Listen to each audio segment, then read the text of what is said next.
ഇപ്പോൾ സ്വന്തം ജീവിതത്തിൻ്റെ അനുഭവങ്ങൾ, സമൂഹത്തിൽ നിന്ന് നടത്തുന്ന നിരീക്ഷണങ്ങൾ, ഇതിൽ നിന്നും സത്യം വിളിച്ചു പറയുന്ന ചില കഥകൾ. അപ്പോൾ അത് ഒരു ഒരു ഒരു പക്ഷേ എന്താണ് സമൂഹത്തിന് നൽകുന്ന സന്ദേശം? അത് സ്ഫോടനാത്മകമാകുമോ, അല്ലെങ്കിൽ അത് സമൂഹത്തെ മാറ്റുമോ? എന്താണ് റീനയുടെ കഥകൾ സമൂഹത്തിന് നൽകുന്ന സന്ദേശം? എൻ്റെ കഥകളിൽ ഇപ്പോൾ ചൂണ്ടക്കാരിയൊക്കെ ഒരുപാട് ചർച്ച ചെയ്ത ഒരു കഥയാണ്. ഇപ്പോൾ കഴിഞ്ഞ ദിവസം ഒരു ചർച്ചയിൽ ചൂണ്ടക്കാരി എഴുതാനുണ്ടായ സാഹചര്യമൊക്കെ എന്നോട് ചോദിച്ചിരുന്നു. അപ്പോൾ ചൂണ്ടക്കാരിയിലെ ഒരു ചൂണ്ടക്കാരി മറിയ എന്നൊരു കഥാപാത്രമാണ് അതിൻ്റെ കേന്ദ്ര കഥാപാത്രം. മറിയ തൻ്റെടിയാണ്, ആളുകളുടെ കണ്ണിൽ വളരെയധികം ധാർഷ്ട്യമുള്ളവളാണ്. പക്ഷേ യഥാർത്ഥ ജീവിതത്തിൽ അവളൊരു അനാഥയാണ്, അവൾക്ക് ആരുമില്ല.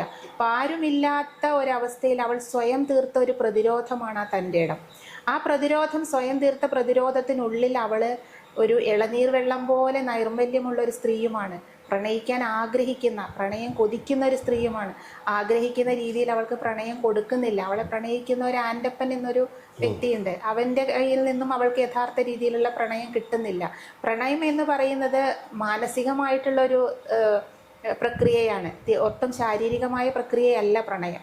സ്ത്രീ എപ്പോഴും ആഗ്രഹിക്കുന്നത് മാനസികമായ സന്തോഷം, അല്ലെങ്കിൽ ആ ഒരു മാനസികമായ പ്രക്രിയ, അതാണ് പ്രണയം. സ്ത്രീ ആഗ്രഹിക്കുന്ന പ്രണയം, പുരുഷൻ ആഗ്രഹിക്കുന്ന പ്രണയം വ്യത്യസ്തമാണ്.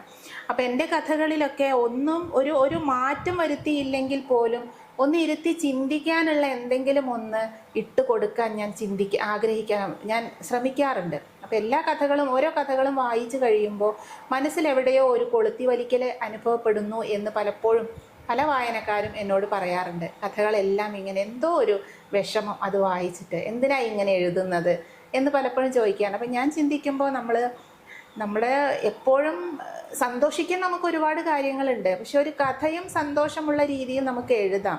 പക്ഷെ വായിച്ചു കഴിഞ്ഞാൽ അത് നമ്മുടെ മനസ്സിൽ നിലനിൽക്കണമെങ്കിൽ കുറച്ച് സങ്കടം, കുറച്ച് വിഷമം, കുറച്ച് എന്തൊക്കെയോ നഷ്ടബോധം, ഇതൊക്കെ അതിൽ വേണം.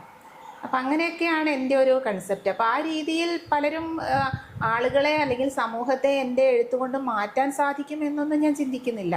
പക്ഷെ എങ്കിലും അവരെ ഒന്ന് ചിന്തിപ്പിക്കാൻ, അല്ലെങ്കിൽ ഇതെന്താണ്, എങ്ങനെ ഒന്ന് ചിന്തിപ്പിക്കാനുള്ള ഒരു ചെറിയൊരു കനൽ ഇട്ട് കൊടുക്കാൻ സാധിക്കുന്നുണ്ട് എന്നാണ് എൻ്റെ ഒരു വിശ്വാസം. അതെ, മലയാളികളെ അവരുടെ ചിന്തകളിലേക്ക് ആവാഹിക്കുന്ന കഥകൾ ചൂണ്ടയിൽ കോർത്ത് റീന PG നമ്മുടെ സമൂഹത്തിലേക്ക് ഇടുകയാണ്.